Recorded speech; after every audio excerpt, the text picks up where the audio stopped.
kapasitas produksinya tuh masih belum terlalu banyak, karena masih bikin produknya sedikit-sedikit biasanya kan. Sedikit dulu aja lah untuk memperkenalkan produk kepada konsumen.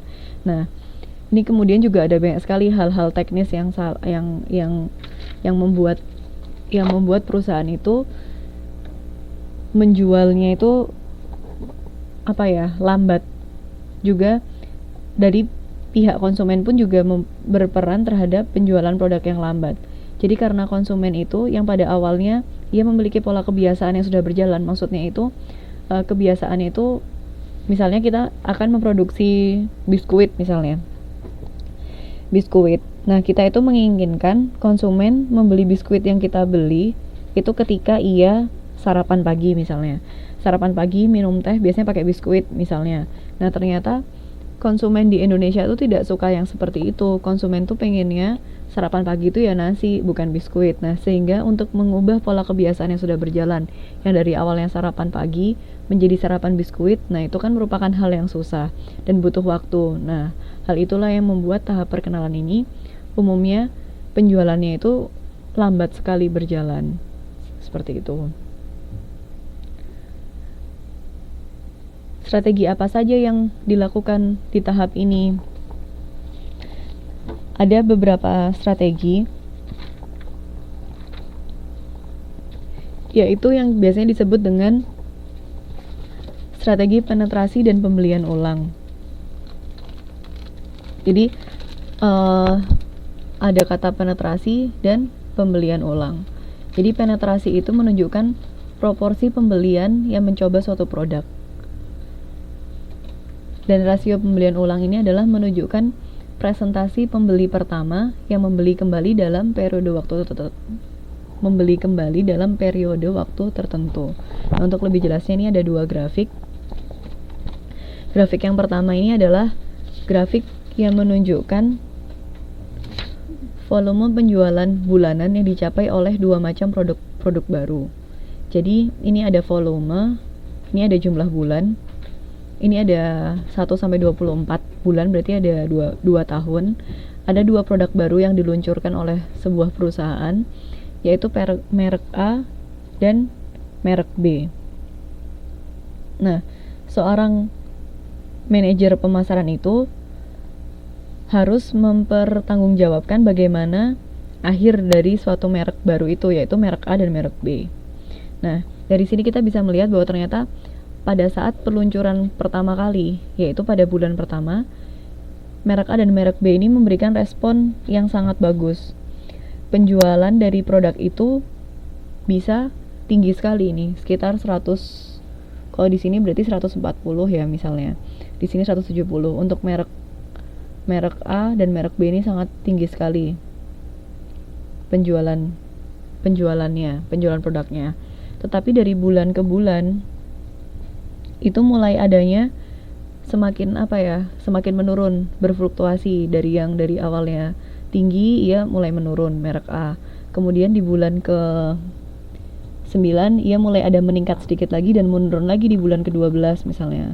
Dan di bulan ke-12 ini sangat amat berfluktuasi di merek A dan merek B ini. Ada gejolak penjualan ya biasanya disebutnya. Dari yang awalnya tinggi mulai semakin lama semakin menurun, nah, seperti itu. Ini adalah yang untuk menggambarkan volume penjualan. Nah, di sisi yang sebelah sini itu menunjukkan presentasi jumlah orang yang mencoba merek A dan merek B dan membeli kembali. Kalau yang di sini menggambarkan penetrasi, yaitu menunjukkan proporsi pembelian yang mencoba suatu produk. Jadi, kalau membeli berarti kan mencoba.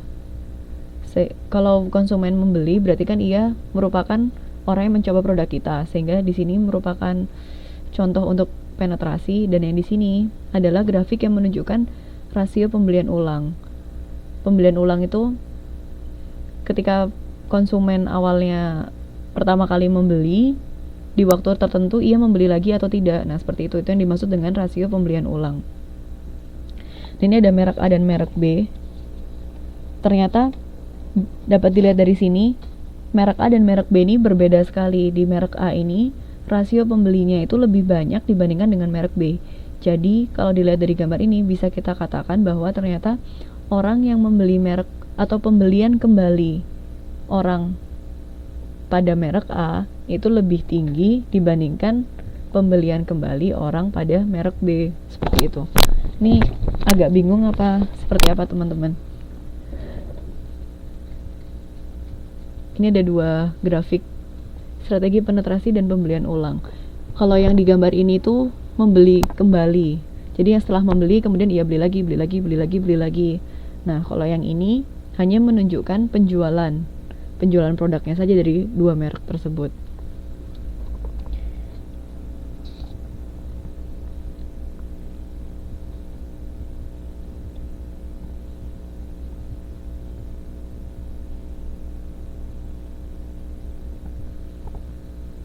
Ada yang ingin ditanyakan di gambar ini? Nah, apa sih fungsi dari gambar ini? Nah, ternyata dari gambar inilah seorang manajer pemasaran itu bisa meramalkan kira-kira strategi apa yang baik untuk bulan-bulan kedepannya atau tahun kedepannya. Nah, misalnya pada merek A. Merek A ini kita melihat, oh ternyata penjualannya ini meningkat di bulan hingga bulan keempat ia meningkat. Tetapi semakin lama ia semakin menurun. Nah, kira-kira di ini udah 2 tahun ya, 2 tahun. Karena ini 24 bulan. Ternyata di tahun kedua ini ia mulai menurun lagi. Kenapa ya kok ada penurunan di tahun kedua ini? Apakah barangnya salah atau ada konsumen itu kurang suka dengan barangnya? Nah, sehingga seorang manajer pemasaran ketika bisa melihat adanya grafik penurunan penjualan ini, ia bisa mulai meramalkan, oh kalau begitu lebih baik kualitasnya saja yang ditambahin, lebih dibaguskan. Nah, seperti itu. Atau kira-kira mungkin harganya terlalu mahal sehingga lebih baik kita beri diskon aja sehingga konsumen itu akan membeli lagi dan penjualannya itu di tahun berikutnya bisa naik. Nah, seperti itu. Untuk di tahap penjualan ini. Nah, yang di rasio pembelian kembali ini bisa seorang manajer pemasaran ketika melihat grafik ini juga bisa berpikir. Nah, misalnya di merek A, ada merek A dan merek B. Orang ini setelah dari grafik ini baru kita bisa memperhatikan bahwa oh ternyata orang itu lebih suka membeli merek A dibandingkan dengan merek B. Dari sini pembeliannya di merek A itu hingga mencapai 60 sampai 70 ya. Ini 69% misalnya. 69% orang ketika ia setelah membeli merek A, 69% konsumennya itu akan kembali membeli merek yang sama. Tetapi di merek B ini hanya 28 misalnya di titik ini ya, 28. Nah, di titik sini. Hanya 28%. Nah, kenapa kok beda sekali jaraknya? Kalau yang di merek A itu hampir separuh lebih orang ketika ia sudah membeli merek A akan membeli merek yang sama lagi. Jadi hampir separuhnya akan mencoba lagi. Tetapi di merek B ini kenapa ya kok cuman nggak sampai separuh, hanya sekitar 28% saja yang ketika dia sudah membeli akan membeli lagi. Nah, apakah kualitasnya beda atau rasanya kurang enak atau kenapa? Nah, sehingga disinilah setelah kita melihat grafik penjualan dan grafik rasio pembelian ulang ini, seorang manajer pemasaran bisa berpikir strategi apa yang tepat untuk mempertahankan atau memperbaiki produknya sehingga keuntungan yang didapatkan oleh perusahaan itu bisa semakin tinggi lagi. Nah, sampai di sini ada yang ingin ditanyakan?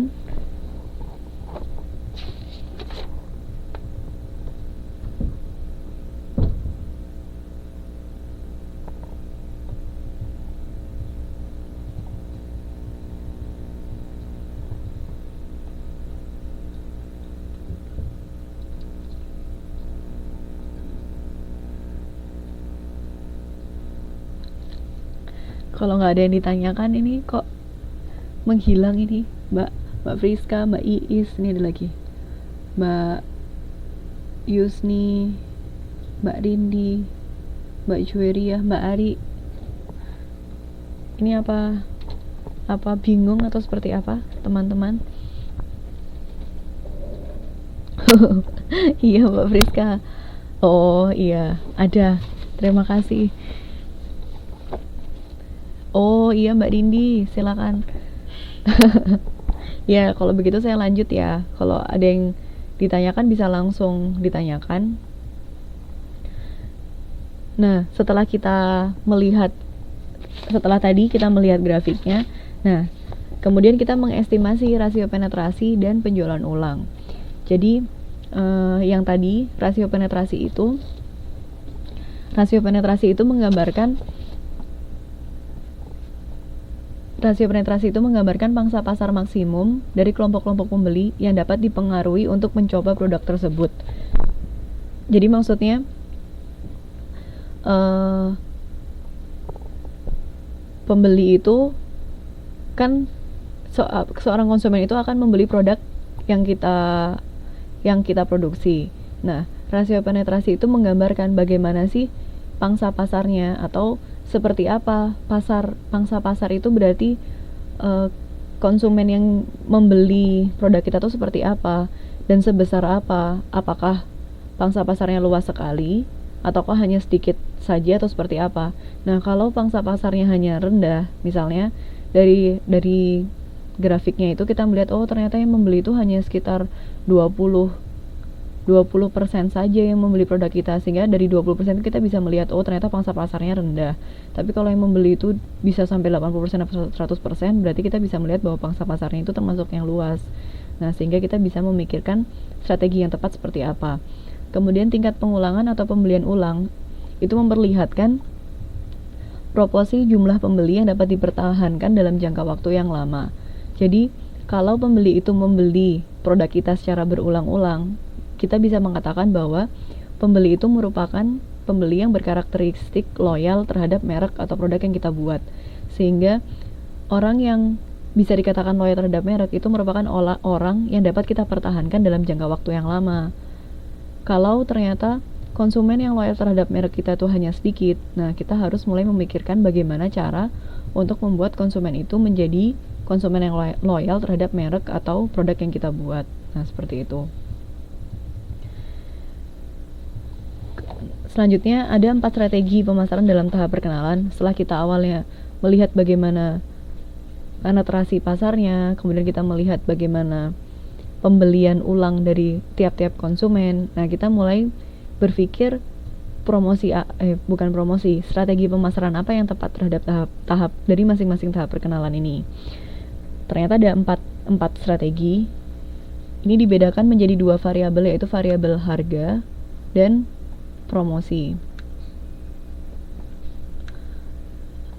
Ini yang pertama adalah harganya tinggi dan promosinya tinggi.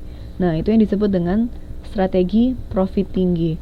Apa itu strategi profit tinggi? Yaitu strategi pemasaran karena kita profitnya tinggi, sehingga kita bisa mengatakan bahwa strategi pemasaran yang menetapkan harga tinggi dan promosi tinggi. Kenapa ia menetapkan harga yang tinggi? Nah, ternyata harga yang tinggi itu bertujuan untuk memperoleh laba per unit sebanyak mungkin.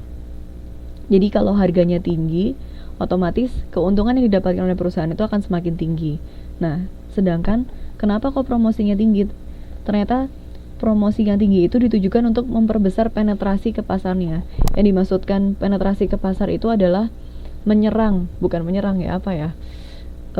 masuk ke dalam pasar. Jadi ketika promosinya itu gencar-gencar sekali atau agresif, biasa disebut dengan promosi yang agresif.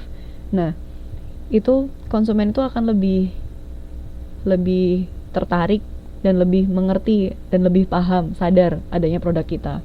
Nah itu yang disebut dengan strategi profit tinggi. Nah, kenapa kok apa sih alasannya menggunakan strategi profit tinggi? Nah, ternyata karena sebagian orang itu masih belum sadar adanya produk itu, dan perusahaan itu ingin